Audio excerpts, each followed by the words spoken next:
Egunon, arratsaldeon. Industria iraultzaren ezaugarri nagusienak landuko ditut. Industria iraultza.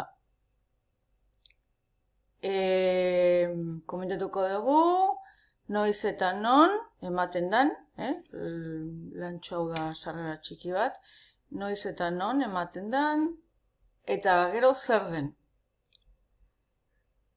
18. mendearen erdialdean industrializazioa Britainia Handian ematen da eta Europan garatzen da, geroago mundu osora hedatuz. Zer da industria iraultza? Makinak produkzio prozesuetan aplikatzean datza. Hau da, fabriken sorrera ematen da.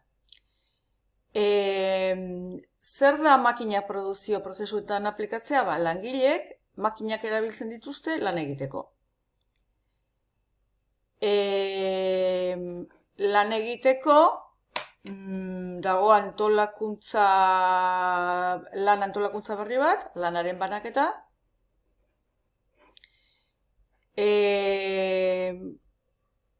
Aldaketa produzio prozesu honetan ematen da berrikuntza teknologiko bati esker, lurrun makina, ikatzakin mugiarazten dana.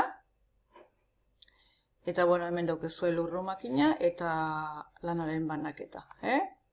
Gero pixkat esplikatuko dut, esakonago zer da lanaren banaketa. Eta hemen dago, esandakoa, labur bilduz.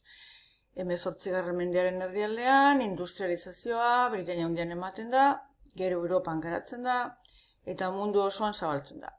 Funtsean, makinak produkzio prozesuetan aplikatzean datza.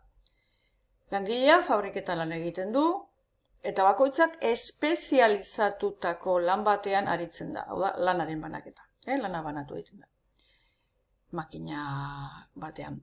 Makinek berrikuntza baten bidez funtzionatzen dute, lurrun makina. Ekoizatutakoa salmentara bideratzen da. Eskerrik asko.